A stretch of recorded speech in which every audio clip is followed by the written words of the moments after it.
Bismillahirrahmanirrahim. Assalamualaikum warahmatullahi wabarakatuh. Alhamdulillah rabbil alamin wassalatu wassalamu ala sayyidina wa habibina wa syafi'ina wa qurrati a'yunina Muhammadin sallallahu alaihi wasallam wa ala alihi wa ashabihi ajma'in amma ba'd. Rabbana zidna ilman warzuqna fahman. Allahumma aftah lana futuhal arifin warzuqna fahman nabiyyin وحفظ المرسلين وإلهام الملائكة المقربين وزينا بالأخلاق الكريمة يا أرحم الراحمين اللهم افتح علينا حكمتك وانشر علينا من خزائن رحمتك يا أرحم الراحمين آمين يا رب العالمين. Bapak-bapak, ibu-ibu, tuan-tuan, puan-puan, sahabat-sahabat, rekan-rekan sekalian, pada kesempatan kali ini kita akan membahas sebuah tema yang sangat penting, yaitu tentang agenda memperbaiki diri. Satu pengenalan. Tema ini sangat penting, terutama bagi kita sebagai seorang muslim, di mana kita hidup di dunia, dan dunia ini disebutkan sebagai darul imtihan, yaitu tempat ujian. Dan tentunya ujian tersebut mungkin berbeda antara satu dengan yang lainnya. Dan setiap kita perlu mempunyai kesiapan-kesiapan untuk menghadapi ujian-ujian tersebut. Bahkan sebagian ujian tersebut adalah satu keniscayaan di mana kita tidak bisa menghindarinya, tidak bisa menolaknya atau tidak bisa menjauh darinya. Akan tetapi kita bisa meminta kepada Allah Subhanahu wa taala untuk diberikan kekuatan agar kita dapat memperbaiki diri kita, agar kita dapat menguatkan jiwa kita, agar dapat menghadapi ujian-ujian tersebut. Sebagai mengawali pembahasan kita pada pertemuan kali ini, mungkin kita buka dengan beberapa pertanyaan yang sebagian kita mungkin pernah merasa seperti ini. Pernahkah kita merasa bosan dengan kehidupan kita? Pernahkah kita merasa lelah menjalani rutinitas yang berulang, yang begitu-begitu saja? Dari pagi, kemudian menjalani tugas-tugas di pagi hari, kemudian di siang hari, di sore hari, kemudian pada malam istirahat, dan besok begitu lagi. Berulang. Seperti tidak ada satu jalan keluar dari kehidupan yang rutin seperti itu. Apakah kita sudah lelah dengan keadaan seperti itu? Apakah kita merasa hidup ini berlalu begitu saja tanpa arah yang jelas? Artinya kita hanya menjalani hari-hari yang serupa dengan hari yang sebelumnya, tanpa tahu apa yang akan terjadi di hari esok dan tanpa ada tujuan yang jelas apa yang kita lakukan di masa mendatang.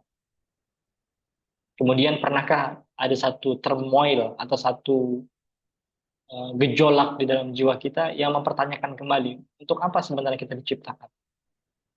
Dan kenapa kita diciptakan, akan tetapi setelah diciptakan kita menghadapi berbagai macam masalah yang harus kita hadapi. Bahkan kita menghadapi masalah-masalah tersebut sendirian.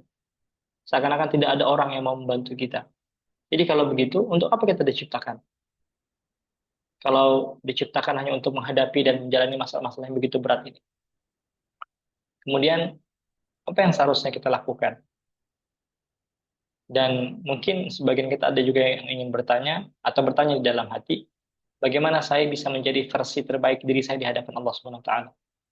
Ketika kita sadar bahwasanya setiap hari kita menghadapi berbagai masalah, apakah kita sadar atau tidak sadar, maka kita perlu menjadi satu sosok yang kuat, yang sempurna, yang terbaik agar dapat menghadapi hal-hal yang kita lalui di dunia ini dan sebagai bekal persiapan kembali ke hadapan Allah Subhanahu wa taala.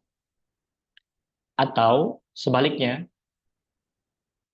kita merasa bahwa hidup kita atau hidup yang kita lalui ini terlalu mudah.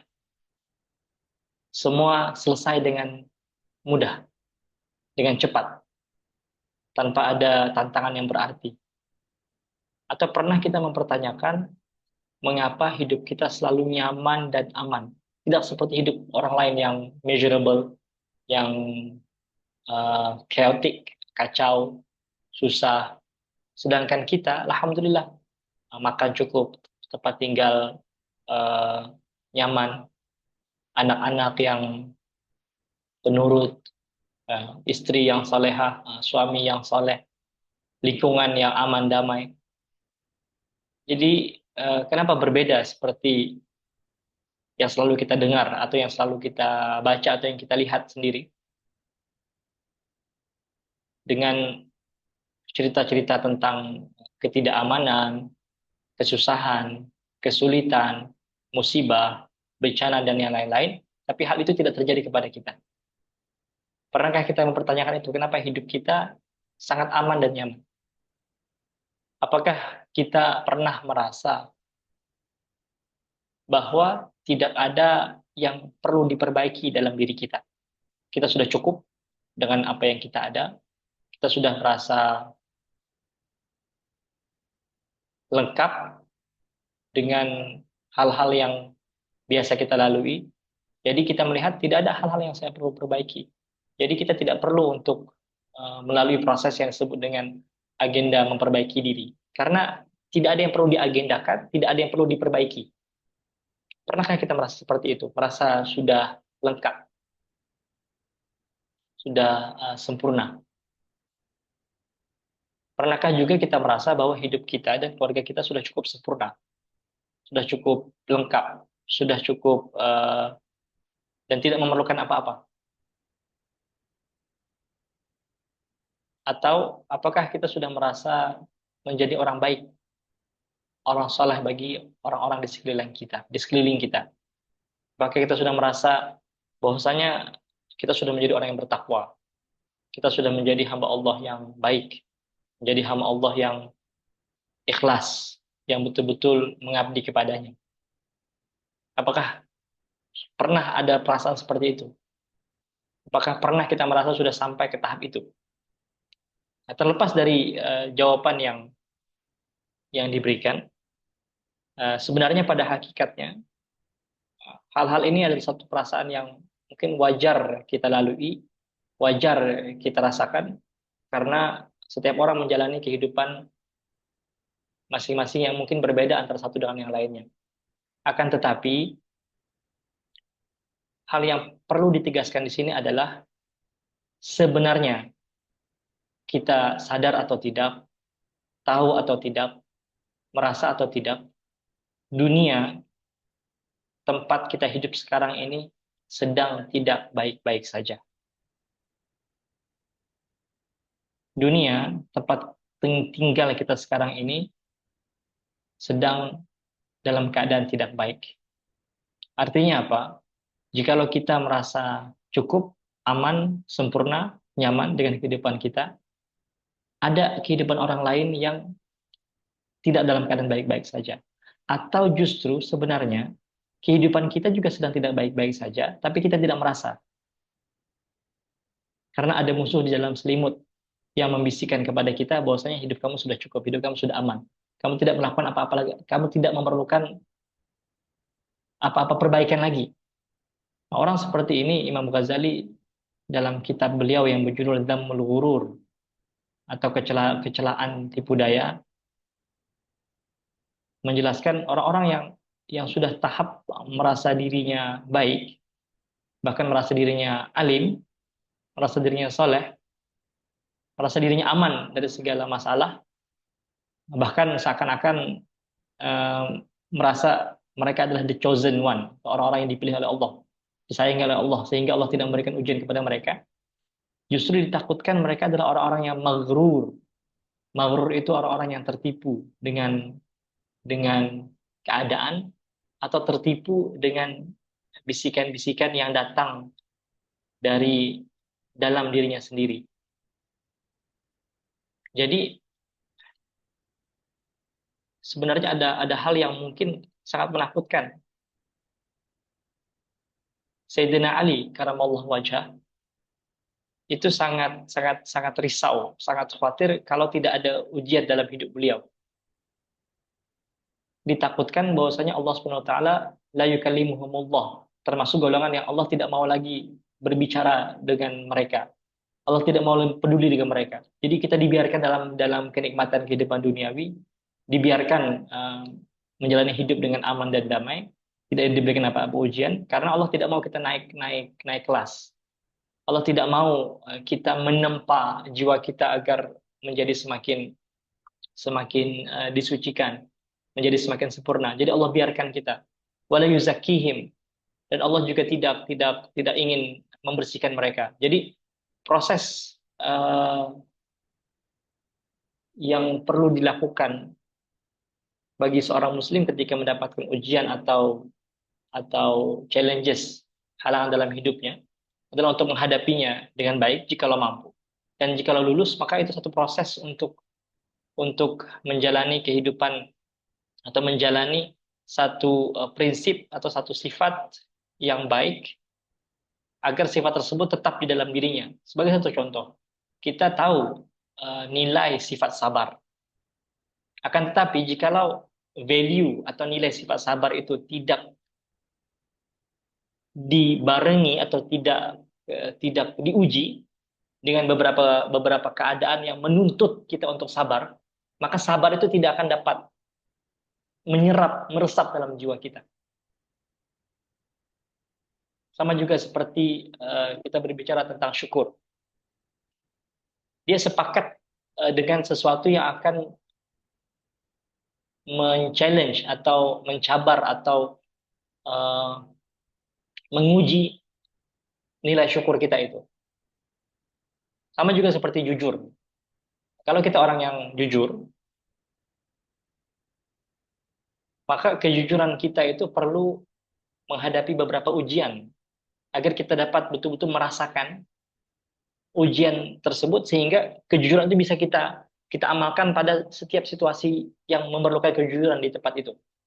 Maka ketika kita sudah lulus menghadapi situasi pertama, situasi kedua, situasi ketiga yang menguji kejujuran kita, keempat, kelima, keenam, akhirnya kita sudah terbiasa melakukan satu sifat, yaitu sifat jujur, mengamalkan sifat jujur itu, maka jujur itu akan being established, dia rooted di dalam diri kita. Nah, jadi kalau kita merasa aman, merasa tidak ada ujian dalam hidup kita, justru sebaliknya kita harus takut. Jangan-jangan apakah Allah Subhanahu wa taala itu mungkin sudah tidak mau lagi berbicara dengan kita, tidak mau lagi membantu kita untuk walau yuzakim, tidak mau lagi membantu kita untuk menyucikan, menyempurnakan jiwa kita dan lain-lain sebagainya. Hal ini cukup panjang kalau kita bahas secara terperinci, tapi karena topik kita tentang memperbaiki diri, jadi secara tidak langsung, sadar atau tidak, mau atau tidak, setiap kita harus memperbaiki dirinya dan harus sadar bahwasanya banyak hal yang perlu diperbaiki dalam diri kita. Walaupun kita merasa diri kita sudah baik. Karena menjadi orang baik itu bagus. Tapi merasa diri baik itu berbahaya. Menjadi orang alim itu bagus. Tapi merasa diri alim itu berbahaya. Menjadi orang tawadhu itu dituntut, itu di, diperintahkan, tapi merasa diri tawadhu itu bermasalah. Jadi ada faktor merasa di situ. Jadi ketika kita sudah merasa itu, justru mungkin itu awal dari satu hal yang menakutkan, yang kita tidak tahu apa jadinya kalau kita tidak sadar bahwasanya ada hal-hal yang perlu diperbaiki dalam diri kita. Nah, di sini ada satu doa yang mungkin sangat masyhur dan selalu kita baca setiap sholat atau ketika tahiyat akhir atau selepas sholat, di mana doa yang Nabi ajarkan adalah Allahumma inni a'udzubika minal hammi wal hazan wal ajzi wal kasal wal jubni wal bukhl wa dhala'id dain wa ghalabatir rijal. Dan ada riwayat yang lain, Allahumma inni a'udzubika minal hammi wal hazan wa a'udzubika minal ajzi wal kasal wa a'udzubika minal jubni wal bukhl wa a'udzubika min ghalabatid daini wa qahrir rijal. Dalam riwayat yang lain. Tapi ini satu riwayat yang lain juga, bahwasanya Nabi Muhammad SAW mengajarkan kita untuk berdoa, ya Allah, aku berlindung kepadamu dari kegelisahan dan kesedihan, dari ketidakmampuan dan kemalasan, dari sifat penakut dan bakhil, serta dari lilitan hutang dan penguasaan kesewenang-wenangan orang. Diriwayatkan oleh Imam Al-Bukhari. Coba kita perhatikan dengan lebih seksama, dengan lebih teliti hadis ini. Rasulullah SAW mengajarkan kita agar berdoa, agar kita terlindung dari masalah-masalah ini. Kegelisahan, kesedihan, ketidakmampuan, kemalasan, penakut, bakhil, lilitan hutang, dan dikuasai oleh orang-orang yang sewenang-wenang, atau orang-orang yang zalim, atau orang-orang yang mengatur kita sehingga kita tidak dapat mengatur hidup kita. Bayangkan, apakah keadaan ini pernah kita rasakan? Apakah justru sekarang ini kita dalam keadaan ini? Mungkin dalam keadaan gelisah, mungkin dalam keadaan sedih dengan berbagai macam masalah, mungkin dalam keadaan ketidakmampuan, ajiz, lemah, tidak mampu berbuat apa-apa, kasal, malas, sehingga sebagian kita ingin bekerja sebentar, tapi ingin mendapatkan duit yang banyak misalnya. Atau hanya mau bekerja sesuai dengan ijazahnya atau bidangnya saja. Misalnya dia belajar dalam jurusan aerospace contohnya, pesawat terbang, tapi karena di tempat kita tidak ada lowongan kerja di situ, akhirnya lebih memilih menganggur atau sibuk main game di rumah.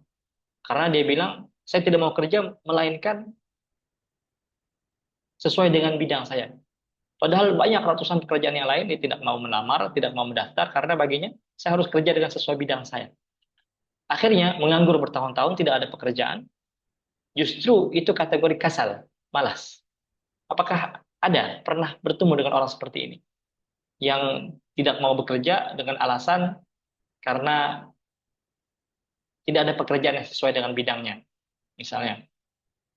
Atau tidak mau bekerja karena sudah merasa cukup dengan meminta kepada orang tua. Setiap kurang, minta dengan orang tuanya. Adakah pernah kita ketemu atau bertemu dengan orang seperti ini? Kemudian sifat penakut. Penakut. Seperti banyak hal sebenarnya. Walaupun nanti kalau kita kaitkan dengan akidah, justru penakut ini juga terkait dengan bagaimana kita melihat dan memahami konsep Tuhan itu sendiri. Contohnya kita takut besok itu mau makan apa. Besok kalau eh, tidak kuliah mau kerja apa. Besok dan sebagainya. Semua kita takutkan. Atau kita takut ketika harus berhadapan dengan kezaliman, harus berhadapan dengan kesewenang-wenangan. Kita tidak berani bersuara, kita tidak berani menulis, kita tidak berani bertindak sesuatu yang secara adilnya seharusnya itu menuntut keberanian kita. Kita tidak berani ketika kita tidak berani melawan ketika kehormatan kita diinjak-injak. Kita tidak berani bersuara ketika hak-hak kita dirampas. Apakah kita pernah bertemu dengan orang penakut seperti itu? Atau bakhil, pelit, kedekut. Karena apa? Karena kalau mereka berbagi sekarang, nanti besok bagaimana? Kalau memberikan kepada orang lain, ini kan hasil jerih payah dan titik peluh saya. Kenapa saya harus berbagi dengan orang lain? Enak sekali mereka menikmati harta saya. Sedangkan saya yang capek-capek bekerja, tapi mereka yang menikmatinya. Saya tidak mau berbagi dengan orang lain. Pernah tidak bertemu dengan orang seperti ini?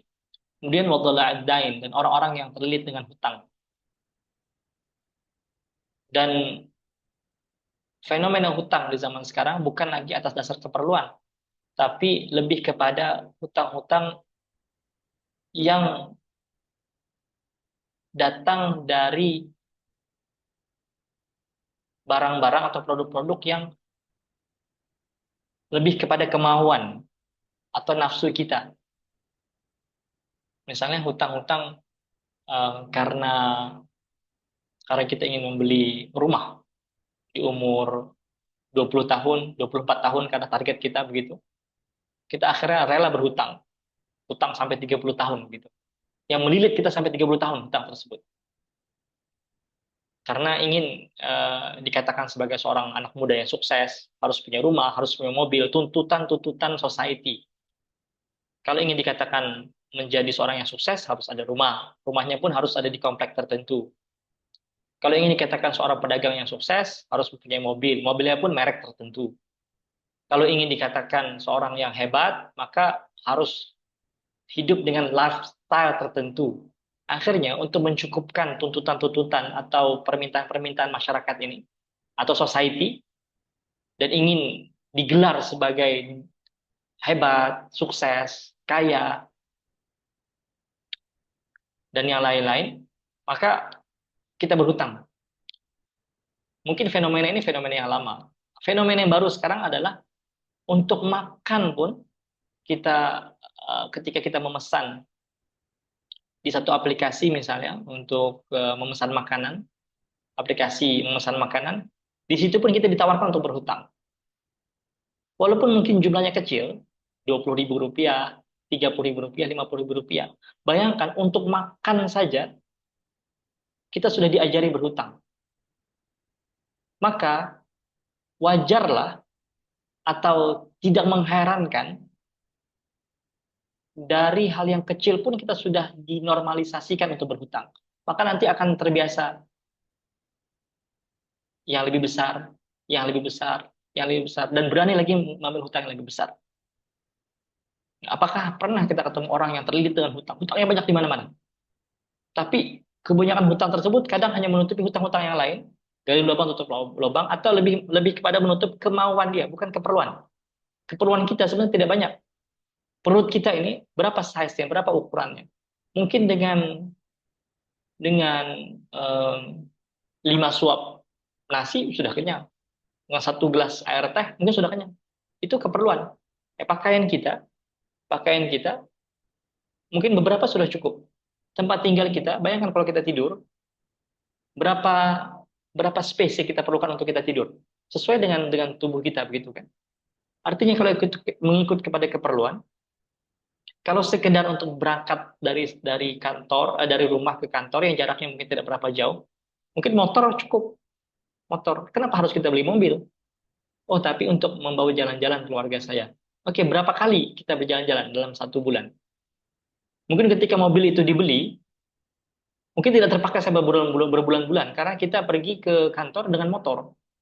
Jadi mobil itu tidak terpakai. Terpakai hanya setelah 3 bulan, setelah 4 bulan begitu. Artinya kan tidak kita perlukan sebenarnya. Atau kita memerlukannya hanya pada waktu-waktu tertentu saja. Nah, kalau begitu kan bisa menyewa. Kenapa harus memiliki mobil kalau keadaan kita tidak memerlukan sebenarnya? Melainkan orang-orang yang memang memerlukan dan ada kemampuan. Artinya ada kemampuan ini bukan kemampuan berhutang, maksudnya kemampuan membeli secara cash. Nah, baru silahkan membeli mobil. Tapi kalau tidak mampu, maka lebih baik agar tidak terlilit hutang kita tidak membeli barang-barang ini dengan hutang karena lilitannya itu bertahun-tahun. Nah, pernah tidak kita menjumpai atau ketemu orang seperti orang-orang yang terlilit dengan hutang atau orang-orang yang dia berada di bawah penguasaan orang-orang sewenang-wenang. Misalnya bekerja di tempat satu tempat yang tidak bisa sholat, tidak bisa menutup aurat kalau dia seorang perempuan, tidak diizinkan misalnya, atau tinggal di tempat, satu negara yang pemerintahnya sangat zalim, korupsi di mana-mana, kemudian tidak mementingkan rakyatnya, lebih mementingkan kekayaan sendiri misalnya. Apakah pernah kita ketemu dengan orang seperti itu? Yang tinggal di satu negara yang negaranya itu korupsi itu bukan lagi satu kejahatan tapi satu kebiasaan yang sudah berakar di mana-mana misalnya. Misalnya ada satu negara seperti itu. Pernah tidak kita ketemu dengan orang seperti itu? Sehingga kesejahteraan masyarakatnya itu sangat sangat minim dibanding negara-negara lain yang mungkin kalah kaya dengan negara tersebut. Nah, kalau kita pernah ketemu dengan orang seperti itu, atau bahkan kita sendirilah orang itu, Kita sendirilah orang yang gelisah itu, kitalah orang yang sedih itu, kitalah orang yang tidak mampu itu, kitalah orang yang malas itu, kitalah orang yang penakut itu, kitalah orang yang bakhil itu, kitalah orang yang terlilit hutang itu, kitalah orang-orang yang dikuasai oleh oleh kesewenang-wenangan dan kezaliman orang-orang yang mengkontrol kita. Jadi di mana doa ini? Kata Syekh Hamzah Yusuf dalam dalam buku beliau yang berjudul Agenda to Change Our Condition, yang juga buku ini yang seharusnya dijadikan satu eh, silabus atau satu buku penting untuk kita berusaha untuk memperbaiki diri. Kata beliau, doa Nabi ini yang Nabi minta kita untuk berlindung dari hal-hal ini, justru sebaliknya semua telah terjadi. Semua telah terjadi dalam dalam dalam kebanyakan diri masyarakat Muslim. Jadi masalahnya apa? Apakah masalahnya orang Islam tidak tahu doa ini, tidak pernah berdoa, tidak pernah tahu doa ini ada, dan tidak pernah membaca doa ini, dan tidak pernah mengamalkan doa ini? Mungkin juga di antara kita tidak tahu doa ini. Padahal doa ini di antara doa yang Nabi minta kita membaca setiap hari, setiap sholat. Mungkin karena kita tidak membaca doa ini, akhirnya kita terkena dengan kegelisahan, kesedihan, ketidakmampuan, kemalasan, sebab penakut, bakhil, hutang, dan penguasaan orang-orang yang zalim. Atau yang kedua, kita berdoa, akan tapi kita tidak melakukan apa-apa. Kita hanya berdoa saja, ya Allah, setiap hari kita berdoa. Tapi dalam action kita tidak berusaha memperbaiki keadaan. Sehingga walaupun kita berdoa seperti itu, Allah sebenarnya sudah membukakan jalan, tapi kita tidak mau melangkah ke jalan tersebut. Kita tidak mau masuk ke pintu tersebut. Sehingga doa ini, walaupun atas kehendak Allah, Allah saja boleh saja Allah um, membantu kita tanpa ada usaha dari diri kita sendiri. Akan tetapi dalam banyak keadaan hukum kausalitas terjadi. Karena Allah Subhanahu wa taala telah memberikan Allah menciptakan alam ini, kemudian Allah menciptakan satu sistem yang namanya sunnatullah. Sunnatullah. Sunnatullah fil ard.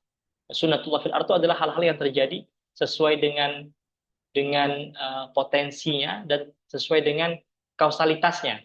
Jadi ada sebab dan ada akibat gitu. Nah, jadi jikalau kita pikirkan, jikalau kita renungkan lebih mendalam, kenapa kita bisa sampai jatuh ke dalam keadaan yang terpuruk ini? Hal ini cukup banyak dijelaskan dan disentuh oleh Syamsa Yusuf dalam buku beliau Agenda to Change Our Condition. Dan salah satu ayat yang perlu kita renungkan adalah ayat ini. Allah Subhanahu wa taala berfirman, "Innallaha la yughayyiru ma biqaumin hatta yughayyiru ma bi anfusihim." Allah Subhanahu wa taala tidak mengubah sesuatu kaum sehingga mereka mengubah apa yang ada pada diri mereka sendiri. Artinya sifat kausalitas tadi seharusnya dia tetap. Kalau kita baca sejarah Islam, dulu kita sangat gemilang. Semua ilmu pengetahuan lahir dari tradisi Islam.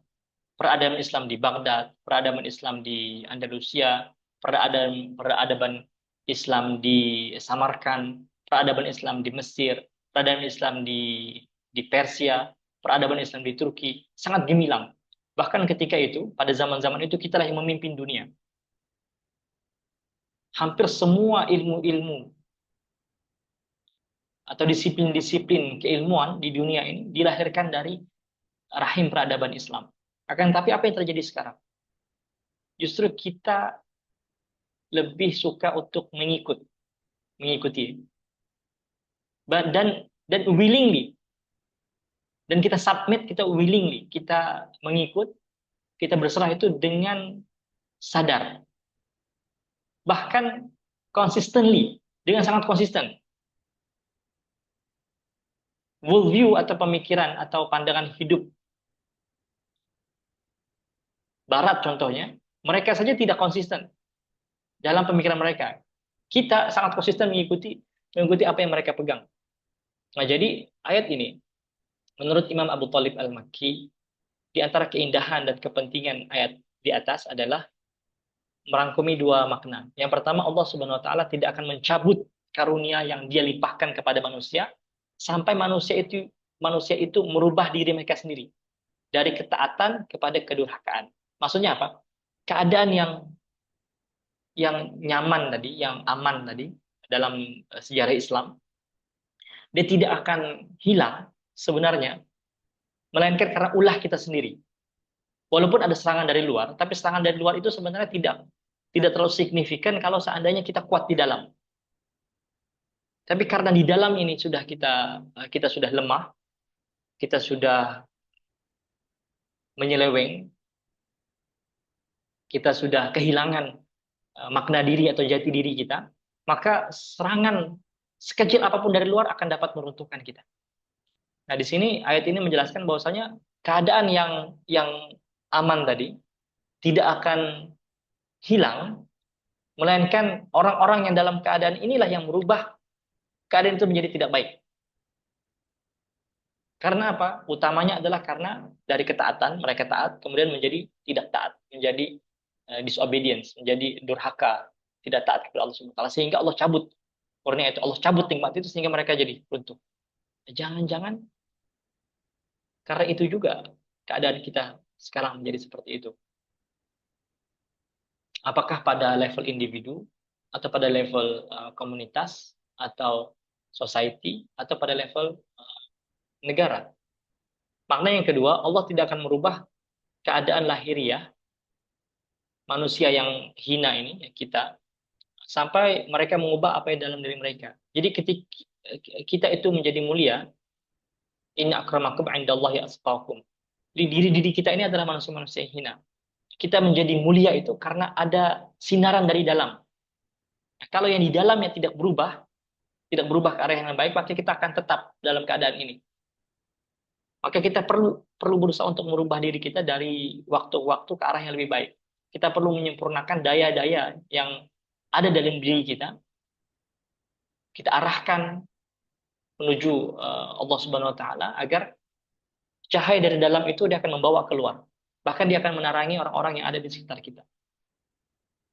Jadi kesimpulannya adalah untuk yang pertama, Allah itu tidak akan merubah keadaan yang asalnya positif kepada yang negatif, melainkan orang-orang yang dalam keadaan positif yang merubah diri mereka sendiri. Makna yang kedua adalah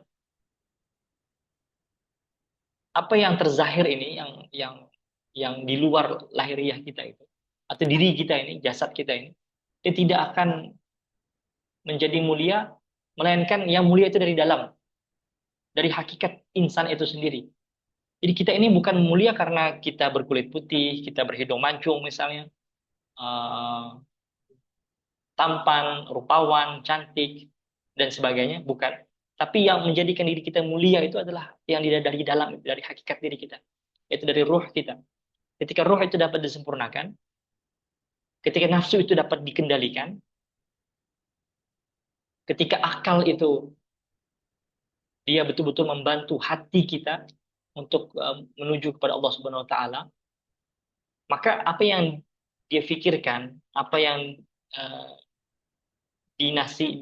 dinasihatkan oleh akal itu selalu membawa kepada kebaikan. Nah, jadi secara ringkasnya adalah kalau kita betul-betul menyadari keadaan ini dan menyadari keadaan sekitar kita, bukan hanya keadaan kita dan keluarga kita, setiap individu perlu memperbaiki dirinya dari waktu ke waktu. Tidak ada alasan untuk kita tidak memperbaiki diri. Bahkan justru kita takut kalau kita sudah tahap atau sampai merasa diri kita tidak ada yang perlu diperbaiki. Tidak ada hal-hal yang perlu diperbaiki dalam diri kita. Justru sangat banyak. Yang pertama, apakah kita sudah mengenal diri kita? Mungkin itu pertanyaan yang pertama. Sebelum kita bertanya, adakah sesuatu yang perlu diperbaiki dari dalam diri kita? Ketika kita belum mengenal diri kita tidak tahu makna diri kita, tidak tahu jati diri kita, maka itulah yang mungkin memberikan kita perasaan bahwasanya tidak ada hal yang perlu diperbaiki. Yang pertama, kenal diri kita. Diri kita ini siapa? apa hakikat kita, apa saja identitas kita, dan apa saja nanti peran-peran kita. Di mana nanti bagaimana kita menjalankan peran-peran di dunia ini, dia memerlukan kita mengetahui identitas kita dulu. Dan identitas ini perlu diawali mengenal hakikat diri itu. Siapa kita? Apakah kita ini hanya jasad saja? Ada tangan, ada kepala, ada kaki? Jawabannya tidak. Kita adalah soul and body. Kita adalah ruh, ruh dan jasad. Ruhi dan jasadi. Itu hakikat kita. Artinya hal-hal yang diperlukan oleh diri kita bukan hanya jasad, bukan hanya makan, bukan hanya cukup tidur, bukan hanya berpakaian agar tidak kedinginan, bukan hanya berolahraga agar sehat, tapi ada juga yang namanya olah jiwa. Selain olahraga, yang diperlukan kita olah jiwa. Mungkin ketika kita merasa aman, nyaman tadi, mungkin karena raga kita settle, raga kita selesai. Kita hidup dalam keadaan yang Masya Allah, Allah karuniakan kita kehidupan yang berkemampuan, berkecukupan, tidak pernah kelaparan, tidak pernah kehausan, tidak pernah kepanasan, tidak pernah kedinginan. Maka kita merasa cukup. Tapi kita lupa ada hakikat yang lain, yang justru itu hakikat kita yang sebenarnya itu soul, itu jiwa. Nah, jiwa itu selalu minta untuk disempurnakan, selalu minta untuk diperbaiki. Karena menjadi baik itu adalah proses yang panjang. Mengenal diri itu juga proses yang panjang. Tapi itu bukan akhir dari segala-galanya. Justru dari situlah segalanya akan bermula. Dari mengenal diri itu, yaitu ma'rifatun nafs. Kemudian terus kita akan berusaha mengenal identitas kita. Terus berusaha untuk menyempurnakan pemahaman-pemahaman kita tentang hal-hal yang perlu kita ketahui. Agar dapat membawa kita kepada ma'rifatullah, yaitu mengenal Allah Subhanahu wa taala. Kesimpulannya adalah setiap kita perlu dituntut untuk memperbaiki diri. Ketika kita sebut diri di sini mungkin tidak merujuk kepada hal yang jasadi itu, tapi yang perlu diperbaiki itu yang hakikat kita, apa yang ada di dalam diri kita. Walaupun quote in quote kita tidak menyebutkan tidak semestinya ruh itu ada di dalam diri kita, tapi hal yang tidak terpisah dengan diri kita gitu. Jadi berdasarkan perenungan yang sangat mendalam, pencarian yang cukup panjang, saya secara pribadi diperkenalkan dengan karya ini, yaitu karya yang ditulis oleh Syekh Hamzah Yusuf dan Imam Zaid Syakir, yang berjudul Agenda to Change Our Condition. Cukup panjang sebenarnya kalau saya ceritakan bagaimana saya dapat sampai kepada buku ini. Akan tetapi untuk diringkaskan adalah saya secara profesi adalah sebagai guru, sebagai pengajar, di mana cukup banyak berinteraksi dengan orang-orang yang dari berbagai kalangan dan berbagai umur. Dari anak-anak yang umur 10 tahun, 12 tahun, sampai umur 70 tahun. Dari yang status sosialnya orang biasa sampai ke orang-orang yang mempunyai jabatan-jabatan tinggi. Maksudnya, berdasarkan pengalaman ini, saya pribadi mencari satu karya yang dapat diperkenalkan kepada orang-orang awam agar menyadarkan mereka bahwasanya ada hal yang perlu diperbaiki. Dan saya sendiri pernah mencoba untuk memperkenalkan dengan mengikuti jalur disiplin, dengan fikih, dengan akidah, dengan hadis, dengan bahasa Arab, dengan tafsir, dengan berbagai macam-macam disiplin yang pernah saya ampuh sendiri. Akan tetapi hasilnya kurang signifikan. Bahkan ketika mengajar fikih, lebih banyak perdebatan antara boleh tidak boleh, halal tidak halal, bid'ah atau tidak bid'ah begitu. Nah, jadi cukup panjang berpikir bagaimana untuk memperkenalkan satu kesadaran masyarakat itu perlu memperbaiki dirinya gitu. Dan terkadang memperbaiki diri itu tidak terlalu terikat dengan disiplin-disiplin ini.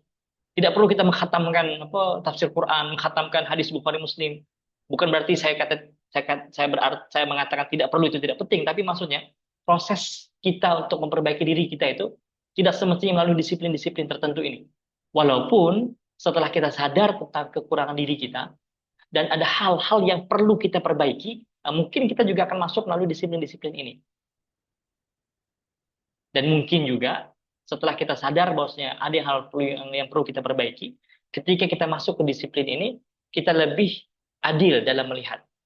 Kita lebih adil dalam menghargai disiplin tersebut. Tapi untuk memulainya itu dari mana? Jadi sampailah singkat cerita sampailah saya diperkenalkan dengan buku ini. Uh, Kemudian saya membaca buku ini bukan sekali, mungkin sekitar sudah 15 kali sudah membaca buku ini. Berkali-kali membaca buku ini. Kemudian membuka kelas dengan secara private dengan beberapa orang, dan saya merasa buku ini perlu disebarluaskan dan diperkenalkan kepada khalayak ramai. Dan alhamdulillah ketika saya pulang ke Indonesia, saya dipertemukan dengan sahabat saya yang bernama Pak Yogi Tio Renaldi, yang beliau memperkenalkan bahwasanya kata beliau sedang waktu itu sedang menerjemahkan agenda pembaharuan jiwa yang ada di sebelah kanan ini dari buku Agenda to Change Our Condition. Dan mungkin saya sangat berbahagia sekali dan menunggu kehadiran buku tersebut.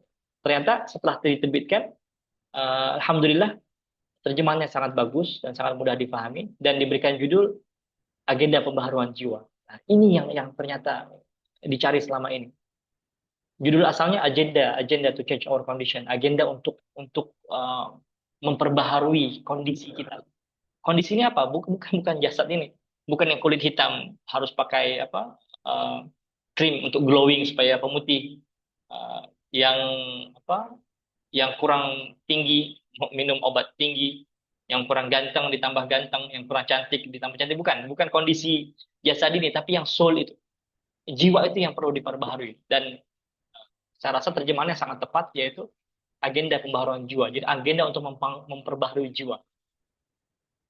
Jadi sampailah kepada buku ini dan alhamdulillah setelah membaca edisi yang uh, asli yang bahasa Inggris, kemudian uh, pertama saya membaca buku ini dulu, kemudian membaca edisi yang terjemahan dalam bahasa Indonesia, sangat-sangat berpuas hati, satisfied dengan apa yang ditulis oleh Syekh Hamzah Yusuf dan Imam Zaid Syakir, dan juga sangat mempengaruhi cara berpikir dan juga metodologi kita bagaimana kita menerangkan kepentingan hal ini kepada orang lain dan dalam berbagai usia. Dan juga ketika membaca edisi bahasa Indonesia, saya rasa untuk orang-orang yang lebih suka membaca buku bahasa Indonesia bisa mendapatkan edisi yang bahasa Indonesia ini untuk dibaca. Dan kami juga mempunyai satu rencana untuk membaca buku ini secara mendalam. Oleh karena itu kami namakan sesi membaca buku ini, membaca dalam artian bukan membaca line by line, tapi lebih kepada mencari intipati buku ini dengan judul Agenda Memperbaiki Diri.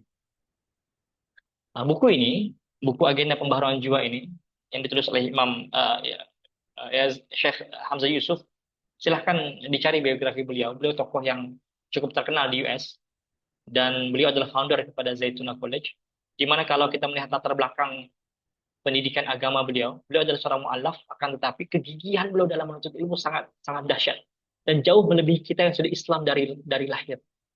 Beliau pergi ke sebelum ke Emirat Arab, beliau pergi ke beberapa negara, ke Mesir, ke Tunisia, ke beberapa tempat-tempat untuk belajar. Sampailah beliau ke Uni Emirat Arab, kemudian bertemu dengan anak kepada uh, Syekh Murabit Al-Hajj. Dan ketika itu beliau sangat terpukau dengan keluasan, kealiman, kehebatan, kesolehan anak Syekh Murabit Al-Hajj ini. Dan kata beliau, anaknya saja sudah seperti ini. Apalagi bapaknya begitu. Jadi beliau berazam, saya ingin ketemu sama bapaknya. Kalau saya ketemu, saya ingin belajar dengan beliau. Yang dimana karena mungkin ada beberapa keadaan, 7 tahun kemudian baru beliau mempunyai kesempatan untuk bertemu dengan Syekh Murabit Al-Hajj ini. Dan ketika pertama kali beliau bertemu, Syekh Murabit Al-Hajj ini tinggal di gurun pasir di Mauretania, di gurun pasir di kampung Badui begitu, jauh dari perkotaan. Nah, jadi Syekh Yusuf berangkat ke sana untuk bertemu dengan beliau.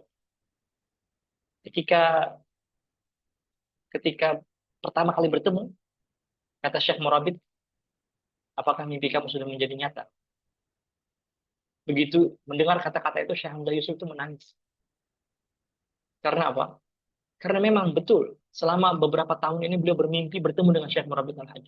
Tetapi atas dasar mungkin keadaan, setelah 7 tahun baru dapat bertemu dengan beliau. Sehingga ketika bertemu, beliau langsung submit dan belajar dengan Syekh Murabit Al-Hajj ini. Beliau adalah tokoh yang sangat, Syekh Murabit ini tokoh yang sangat disegani. Bahkan ulama-ulama di Maroko itu menggelar sebagai wali Allah, mempunyai mempunyai ilmu, kealiman, kesalehan, ketakwaan, kezuhudan yang sangat sangat dahsyat dan dan merangkumi segala macam ilmu-ilmu keislaman. Jadi Syekh Hamzah belajar dengan beliau. Artinya diceritakan di sini Syekh Hamzah ini belajar dengan guru yang sangat hebat. Dan nanti kita akan baca juga bagaimana Syekh Hamzah ketika menulis buku ini juga kita akan terasa vibe itu, apa eh, sentuhan-sentuhan jiwa itu yang mungkin kita tidak dapatkan dalam buku-buku agama yang lain, buku fikih, buku akidah gitu. Karena ketika saya sendiri membaca buku ini seakan-akan buku ini ditulis dengan love.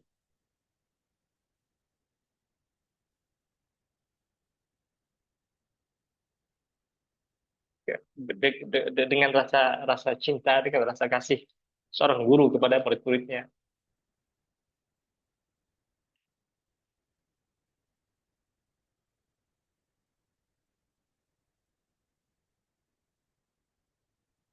Jadi seakan-akan yang ditulis itu betul-betul dari hati untuk menyentuh hati. Mohon maaf.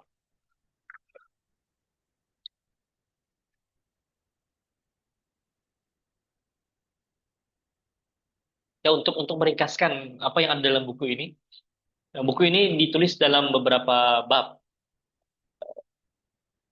Bab yang pertama tentang takwa, eh, tentang pengertian, manfaat dan cara meraih takwa itu. Tapi ditulis dengan sangat ringkas, tapi cukup singkat dan padat. Kemudian dijelaskan juga tentang perihal hati dan cara mengobatinya. Sebenarnya kalau kita teliti, renungi dengan baik, semua kita ini sakit. Semua kita ini sakit. Hatinya sakit. Semua kita mempunyai penyakit hati. Dan berani-beraninya kita berpikir kita dalam keadaan aman. Dan betapa beraninya kita mengatakan bahwasanya kita tidak ada masalah. Setiap kita punya penyakit hati. Setiap kita punya penyakit hati. Hanya mungkin penyakitnya saja yang berbeda. Atau kalaupun sama, levelnya berbeda. Ada yang masih level sederhana, ada yang sudah akut. Siapa di sini yang berani menjamin dirinya tidak ada rasa sombong? Siapa di sini yang berani menjamin dirinya tidak pernah mempunyai sifat ria? Siapa di sini yang berani menjamin bahwasanya dirinya tidak pernah hasad dengan orang lain? Siapa dirinya di sini yang menjamin bahwasanya dirinya tidak cinta kepada dunia? Kalau jawabannya iya, artinya kita perlu memperbaiki diri kita. Jadi tidak ada orang yang dengan enteng yang mengatakan tidak ada hal yang saya perlu perbaiki. Saya sudah cukup. Saya tidak perlu memperbaiki diri kita. Saya tidak mau memperbaiki diri saya. Sudah sempurna. Tidak. Dalam buku ini juga dijelaskan bagaimana langkah-langkah yang praktis untuk memperbaiki diri. Sangat simpel. Beliau memberikan uh, beberapa langkah-langkah itu ada 18 langkah. 18 langkah. Di mana satu persatu nanti akan dibahas. Dan ya mungkin kita tidak dapat mengamalkan ke-18 itu, tapi paling tidak mungkin ada 3, ada 4 yang kita bisa amalkan. Sedikit-sedikit sambil meningkat kepada amalan yang lain. Karena takwa itu bukan bukan bukan klaim. Takwa itu bukan disebutkan saya bertakwa, tapi dia mempunyai proses yang harus dilalui seperti pembersihan hati, mengenal penyakit hati dalam diri kita. Kemudian ada langkah-langkah untuk memperbaiki diri kita. Secara tidak langsung, langkah-langkah ini kalau kita amalkan, kalau kita lakukan, dia juga memperbaiki hati kita. mendisiplinkan hati kita agar mengamalkan takwa dan juga meraih ketakwaan. Kemudian ada juga nanti beberapa latihan latihan untuk meraih ketakwaan. Nah, di sini jumlahnya ada 8, ada 8 perkara. Seperti menjaga sholat, menjaga lisan, menjaga penglihatan. Nah, di sini ada hal yang menarik tentang menjaga penglihatan ini. Mungkin uh, jika ada waktu nanti saya bisa bisa sharekan. Menjaga pendengaran, menjaga perut, menjaga aurat dan kemaluan, menjaga kedua tangan, menjaga kedua kedua kaki. Ini latihan-latihan. Nanti latihan-latihan ini ada worksheetnya, ada apa? eh, Seperti ada tugas-tugas yang harus kita lakukan itu sampai 40 hari. Nanti kita beri tanda hari pertama, hari kedua. Kalau kita berhasil, kita beri tanda di hari pertama. Berhasil, tanda hari kedua. Kalau memang tidak sudah sampai hari ke-20 misalnya tidak berhasil, hari ke-21 maka harus ulang lagi dari hari pertama. Jadi latihan itu. Nah, jadi buku ini bukan bukan hanya sebatas teori tapi juga ada praktek. Kemudian yang kelima, ini yang sangat menarik tentang keterlibatan madani. Jadi Syekh Hamzah Yusuf dan Imam Zaid Syakir. Tapi saya pikir buku ini lebih banyak gaya penulisan Syekh Hamzah Yusuf. Karena saya juga pernah membaca buku beliau yang lain. Jadi bahasa ini memang bahasa Syekh Hamzah Yusuf kebanyakannya. Yang kemudian ini mungkin ditambahkan beberapa fakta-fakta dan poin-poin oleh Imam Zaid Syakir. Jadi keterlibatan madani itu maksudnya adalah seseorang itu tidak dapat mengaku dirinya bertakwa kepada Allah Subhanahu wa taala ketika tidak dibuktikan dengan keterlibatan madani. Apa itu keterlibatan madani? Yaitu dalam bahasa Arab isti'mar. Isti'mar memakmurkan dunia tempat dia tinggal. Bukan memakmurkan diri, bukan. Memakmurkan diri itu mengkayakan diri. Ini memakmurkan tempat dia tinggal. Artinya dia ada kepedulian, keprihatinan, empati kepada yang di sekitarnya. Membantu orang lain, mempunyai satu gerakan yang dapat dapat membawa orang lain juga kembali kepada Allah Subhanahu wa taala. Membantu orang yang kelaparan, membantu orang yang kesusahan, itu masuk keterlibatan madani, yaitu dalam bahasa Inggrisnya disebut dengan civic involvement. Jadi kita sebagai manusia, sebagai Bani Adam yang tinggal dalam satu komunitas, dalam satu society, yes, kita dituntut untuk beribadah, dan itu memang tujuan hidup kita, beribadah pada Allah, akan tetapi bukti takwa itu dia tidak berakhir atau berawal dari diri dan berakhir pada diri kita, tidak. Tapi dia perlu dibuktikan juga bagaimana kepedulian kita kepada yang di sekitar kita. Bukan hanya tentang manusia, tapi juga tentang alam sekitar. Seperti bagaimana kita mengelola sampah kita, bagaimana kita menjaga alam kita, bagaimana kita tidak monopoli, bagaimana kita tidak menghancurkan hutan, bagaimana kita tidak menzalimi tanah dan sebagainya. Jadi tugas manusia itu bukan hanya sebagai Abdullah saja, sebagai hamba Allah, tapi juga sebagai Khalifatullah fil ardh, sebagai Khalifah Allah. Kita mempunyai tugas untuk menjaga kemakmuran dunia ini agar tidak hilang keseimbangannya. Nah, itu disebutkan sebagai satu kewajiban agama dan satu pembuktian takwa. Jadi takwa itu dibuktikan dengan bukan hanya ibadah kita seperti sholat, puasa, bayar zakat, bukan, tapi juga dibuktikan dan disempurnakan dengan keterlibatan kita kepada hal-hal yang perlu diperbaiki pada sekitar kita. Jadi bukan hanya memperbaiki diri, tapi juga memperbaiki uh, tempat kita tinggal atau daerah tempat kita hidup. Nah, nanti ada juga hubungan dengan fardu kifayah. Oke, jadi banyak hal yang dibahas dalam buku ini ya, yang mungkin saya tidak dapat ringkaskan di sini. Di antaranya tentang takwa dan pengertian dan manfaatnya. Nah, di sini dijelaskan ada kewajiban, mungkin sebagian kita baru pertama kali mendengar, ada kewajiban lahiriah, ada kewajiban batiniah. Ada larangan lahiriah, ada larangan batiniah. Ya, seperti sholat itu wajib kan? Dengan bagaimana? Muftatahatun bitakbir, muhtatamatun bitaslim. Sholat itu apa? Dibuka dengan takbiratul ihram dan ditutup dengan salam. Fikihnya seperti itu. Itu kan lahiriah. Tapi kan ada khusyuk di situ.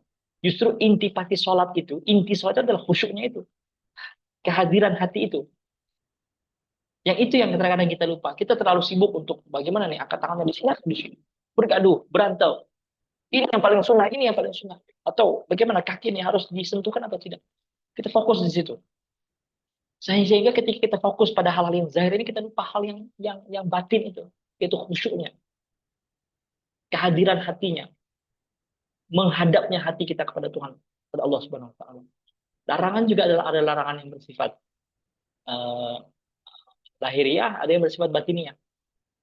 Larangan yang bersifat lahiriah mungkin kita kita tahu kita tidak boleh makan makan hal-hal yang haram, kita tidak boleh minum eh, alkohol, arak. Larangan batiniah juga kita tidak boleh sombong, tidak boleh ria, tidak boleh takbur, tidak boleh hasad. Itu larangan batinnya. Yang terkadang kita sibuk untuk menjaga, oh ini saya tidak mau ini karena ini adalah haram. Tapi larang-larang batinnya kita kita lakukan semuanya. Atau kita fokus kepada kewajiban lahiriah, yang kewajiban batinnya kita lupakan. Ini cukup menarik ketika saya sendiri ketika membaca ini pertama kali. Ini karena dijelaskan dengan begitu ringkas, jadi kita cepat untuk memahaminya. Kemudian bab kedua ada hati dan cara mengobatinya. Ini juga juga panjang juga kalau kita mau jelaskan, walaupun dalam bukunya hanya ringkas, tapi singkat dan padat. Bab ketiga adalah langkah-langkah praktis untuk memperbaiki diri, di mana Syekh Hamzah Yusuf dan Imam Muhammad Syakir memberikan senarai atau list. Ini langkah-langkah yang perlu kita teliti satu persatu dan mari kita amalkan sedikit demi sedikit. Walaupun tidak dapat komplit sempurna 18 ini, 18 jumlahnya, akan tapi mungkin kita bisa mulai dulu kita mengenal kembali rukun Islam yang 5. Coba kita hayati, pelajari, renungkan kembali. Kegiatan dakwah, adakah kita sudah terlibat ikut dengan kegiatan dakwah atau kita merasa itu tidak penting gitu. Bagaimana fokus kita, bagaimana kerjasama kita, bagaimana akhlak terpuji kita, bagaimana persaudaraan kita, bagaimana hubungan keluarga kita, bagaimana sedekah kita, kemudian membaca Quran, bagaimana hubungan kita dengan Al-Quran, bagaimana zikir kita, bagaimana amar ma'ruf nahi munkar kita, bagaimana empati. Apa itu empati? Jadi kalau seandainya amar ma'ruf nahi munkar itu tidak dapat diamalkan, kalau itu empati, ada tidak empati dalam hati kita? Sekarang jangankan empati, common sense saja sudah hilang. Common sense. Common sense ini saya bicara dalam bahasa yang populer ya, bukan common sense dalam berbicara tentang daya-daya yang namanya al-his al-mushtarak, bukan.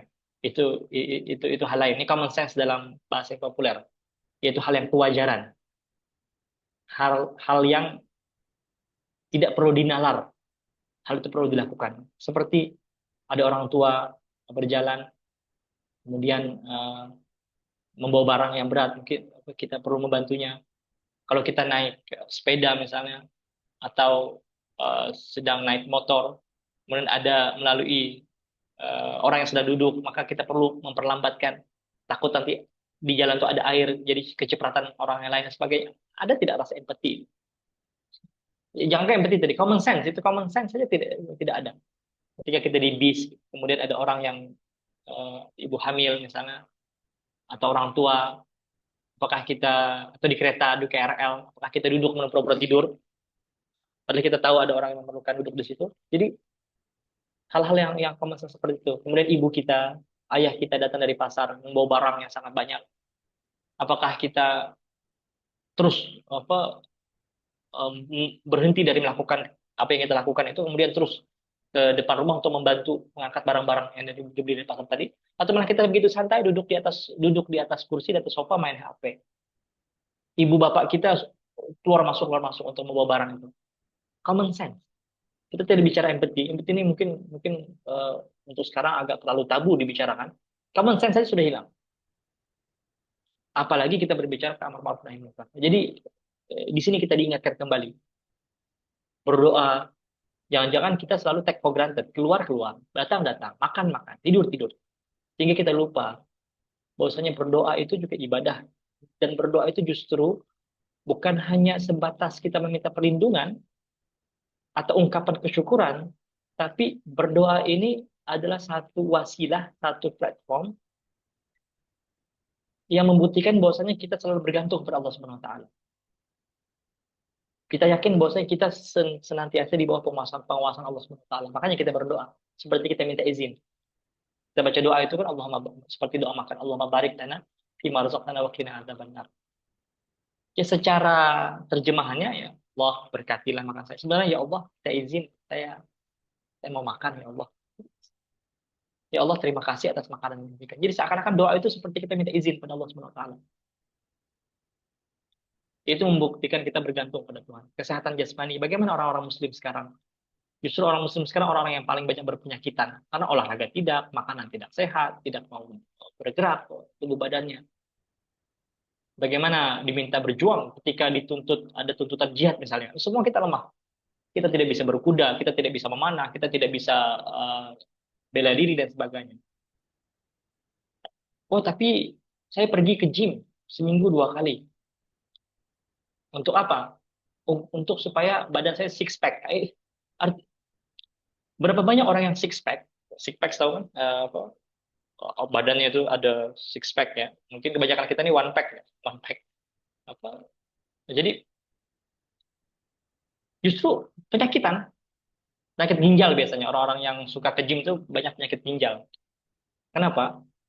Kenapa ginjalnya rusak? Karena kadang diet yang tidak sehat, kemudian suplemen-suplemen yang tidak terdaftar di Departemen Kesehatan dan yang lain. Dan sebenarnya dari awalnya tuh tujuannya juga sudah salah gitu. Kita pergi ke gym itu untuk apa? Untuk supaya berotot. Kan ria itu. Itu ria. Berotot untuk apa? Untuk dilihat orang supaya berotot besar. Kan ria. Jadi setelah 3 bulan masuk gym, sudah tidak mau lagi pakai baju baju yang lebar, mau baju yang ketat-ketat atau baju yang tidak berlengan gitu supaya kelihatan ototnya. Kan ria. Dari awal aja niatnya bukan untuk kesehatan jasmani. Dari awal saja niatnya sudah ingin menunjukkan apa? Saya adalah bodybuilder, orang yang membentuk badan saya. Jadi kalau niatnya itu diganti misalnya pergi ke gym untuk menjaga kesehatan supaya kuat. Kuat apa nanti kalau seandainya ibu bapak saya sakit, oh saya ya orang yang akan mengangkat mereka.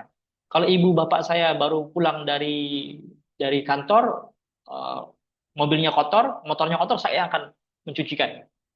Setiap pagi saya akan bangunkan subuh. Ini tidak kan? Malam pergi gym, subuhnya kelewatan, bahkan tidak sholat subuh. Jadi apa gunanya pergi ke gym kalau sholat subuh saja tidak?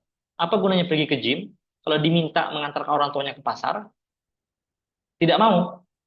Nah, jadi banyak hal di sini sebenarnya kalau kita mau perincikan ya. Komitmen, apakah kita orang yang berkomitmen? Bagaimana waktu, bagaimana manajemen waktu kita? Bagaimana sikap attitude ya, attitude sikap ihsan kita. Ihsan ini artinya melakukan par excellence, melakukan hal-hal itu terbaik. Jadi kalau kita diminta melakukan sesuatu, lakukan yang terbaik. Kalau bisa tidak ada kesalahan yang kita lakukan. Kita cek lagi sampai perfect begitu. Apakah kita seperti itu atau kita melakukan cukup biar minimum aja lah. Yang penting sudah selesai begitu. Kemudian ketaatan, bagaimana ketaatan kita kepada Allah Subhanahu wa taala. Jadi banyak langkah-langkah ini ya perlu dijelaskan secara terperinci yang tidak dapat kita bahas pada sesi yang sangat ringkas atau yang terbatas ini. Bab keempat adalah latihan meraih ketakwaan. Ada beberapa latihannya nanti. Syekh Hamzah menjelaskan sholat, menjaga sholat, menjaga lisan, penglihatan, pendengaran. Nah, penglihatan ini salah satunya yang saya singgung di awal tadi. Hal ini yang baru untuk saya juga baru, gitu, baru tahu. Biasanya kalau kita berbicara tentang penglihatan, menjaga mata dari tidak memandang hal-hal yang tidak baik, tidak boleh memandang aurat perempuan, ya, atau hal-hal yang tidak baik yang lain. Tapi uniknya Syahri Yusuf dalam buku ini, kata beliau termasuk juga menjaga mata kita dari billboard. Atau billboard itu iklan-iklan di pinggir jalan itu, iklan-iklan, itu, billboard. Kenapa? Karena billboard itu isinya biasanya iklan. Iklan ini kalau kita lihat dia akan masuk diserap oleh mata kita nanti masukkan ke otak kita, kemudian ya nanti ada masuk ke apa faculty of imagination. Nah, kita akan berpikir, kita akan filter, kemudian akhirnya kita ada bisikan hati dulu, kemudian ada ketetapan hati, kemudian ada kehendak, kemudian ada azam, niat untuk membelinya. Jadi akhirnya kita terpengaruh gitu. Oh, melihat iklan tas. Padahal di tas kita sudah ada 20 tas di rumah. Tapi karena melihat iklan itu jadi mau membeli. Jadi kata Syekh Hamzah Yusuf dalam buku ini justru menjaga penglihatan ghaddul basar itu juga termasuk dengan menjaga mata kita dari iklan-iklan ini. Ya termasuk iklan-iklan di sosial media, kita keluar iklan FB Ads gitu misalnya. Hal-hal yang dapat eh, mengganggu proses kita menyempurnakan diri. Hal-hal yang dapat membuat kita jatuh cinta kepada dunia. Hal itu harus harus dighaddul basar, dijaga penglihatan kita dari iklan-iklan atau mengikuti IG selebgram selebgram atau influencer-influencer yang kaya raya itu.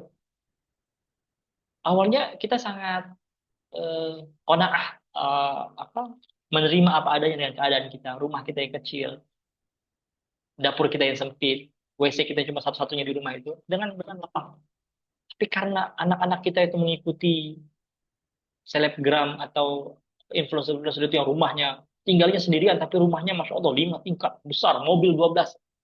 Akhirnya rumah yang mereka rasa lapang tadi ini terasa sempit karena sudah ada comparison, sudah ada comparative element, yaitu ya tadi karena tidak menjaga penglihatan mereka tadi, melihat melihat kemewahan-kemewahan tadi sehingga melihat apa yang ada pada mereka tidak apa tidak tidak tidak luas lagi, tidak lapang lagi. Sama juga seperti laki-laki kan, apa, misalnya yang suka ikut IG atau artis yang cantik-cantik misalnya, akhirnya istrinya sudah tidak cantik lagi. Begitu juga ya istri-istri ikut kepada apa IG opa-opa atau artis-artis. Sehingga uh, apa melihat suaminya seperti muka buaya gitu misalnya, atau apa tidak ganteng lagi gitu. Padahal dulu suaminya lah yang paling ganteng di dunia gitu. Tapi karena ikut ikut follow artis-artis ini sehingga menjadi terpengaruh gitu. Itu juga harus harus dijaga penglihatannya, terutama yang tadi ya, dari iklan-iklan yang dapat mengganggu kita, bukan hanya mengganggu kita tapi mengganggu dompet kita juga, mengganggu penghasilan kita juga sehingga jadi membeli hal-hal yang tidak kita perlukan. Kemudian menjaga pendengaran, menjaga perut, aurat dan kemaluan, kedua kaki dan kedua tangan dan kedua kaki. Bab kelima tentang keterlibatan madani, satu kewajiban agama. Nah, ini yang sudah disinggung di awal tadi. Ini adalah pembuktian ketakwaan kita, di mana manusia itu hidup bukan hanya untuk beribadah. Walaupun betul di dalam Al-Quran surah Al-Baqarah ayat 5 dijelaskan Allah SWT berfirman, "Wa ma umiru illa liya'budullaha mukhlishina lahud-din hunafa." Mereka hanya diperintahkan untuk menyembah Allah dengan ikhlas, menjadikan agama semata-mata untuknya, untuk beribadah kepada Allah SWT saja. Tapi ada tugas kedua yang mungkin sebagian kita belum tahu atau tidak tahu atau belum pernah diberitahu. Tugas kedua kita adalah dalam surah Hud ayat 61, huwa ansha'akum minal ardi wasta'marakum fiha. Dia Allah Subhanahu wa taala menciptakan kamu dari tanah dan menyuruh kamu memakmurkannya. Ayat ini dikuatkan lagi dengan surah Al-Baqarah ayat 30, inni ja'ilun fil ardi khalifah. Kata Allah, saya menjadikan khalifah di muka bumi. Kemudian ada 5 bab saja, ini bab yang terakhir. Kemudian ada lampiran-lampiran. Lampiran ini pun Masya Allah apa akan akan menggetarkan jiwa kita kalau kalau membacanya.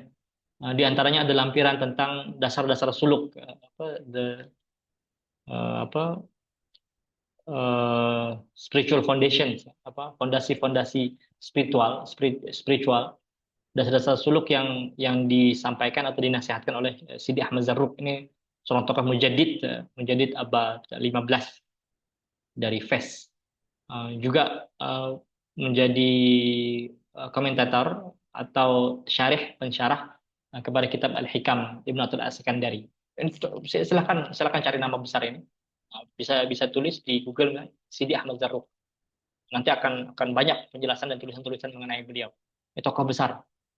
Nah, jadi Syamzah memberikan keratan ini potongan dari nasihat Sidi Ahmad Zarruq di lampiran. Sangat penting untuk dibaca juga. Kemudian juga ada beberapa nasihat oleh Imam An-Nawawi. Ini tokoh besar juga, terutama dalam mazhab Syafi'i. Mungkin karya beliau yang paling terkenal bagi kita adalah Arba'in An-Nawawi, hadis 40, juga Riyadhus Shalihin, dan beberapa karya-karya yang lain, terutama dalam bidang hadis. Juga beliau juga memberikan nasihat bagaimana untuk memperbaiki diri kita. Nah, inilah list-listnya. Beliau ada membuat list-list. Kemudian beberapa nasihat Sidi Ahmad Zarruq lagi. Dan nasihat ini juga sangat mendalam bagaimana memilih kawan, memilih guru, dan yang lain-lain. Kemudian ada beberapa latihan kerohanian, uh, yaitu tadi menjaga-menjaga ini. Dan ada praktikalnya. Ya. Ini masih dalam bahasa Inggris, belum saya terjemahkan. Ini masih diambil dari karya aslinya dalam bahasa Inggris itu. Nanti ada kotak-kotak itu nanti kita isi. Gitu. Oke, mungkin saya cukupkan sampai di sini. Sebagai informasi, insya Allah kita akan membahas buku ini secara mendalam dan terperinci dan hanya mengambil intipatinya saja. Kita tidak membaca word by word, kata per kata, tapi intipati dari setiap bab itu apa saja. Insya Allah bersama saya pada 12 Maret, berawal pada 12 Maret dan berakhir pada 9 April, insya Allah. Dan juga kita akan ada juga grup diskusi di mana di grup tersebut setiap hari dan terbuka 24 jam untuk kita berdiskusi. Jika ada masalah, ada pertanyaan, ada hal-hal yang ingin ditanyakan atau refleksi atau ringkasan, dipersilahkan untuk berbagi di grup tersebut, grup khusus untuk agenda memperbaiki diri ini. Tema-tema yang akan dibahas eh, berawal pada tanggal 12 Maret, semuanya bermula di sini. Kemudian takwa, makna dan manfaat, langkah-langkah praktis memperbaiki diri, ada 1, 2, 3 karena tadi ada 18 ya, jadi kita bagi 6, 6, 6 gitu. Atau nanti tergantung beberapa porsi mungkin ada lebih panjang, ada yang lebih sedikit. Kemudian latihan meraih ketakwaan dan yang terakhir pembahasan tentang keterlibatan madani sebagai pembuktian takwa. Nah, bukunya adalah buku ini. Bagi yang mau membaca edisi bahasa Inggrisnya, silahkan dapatkan di toko-toko buku kesayangan Anda kalau ada.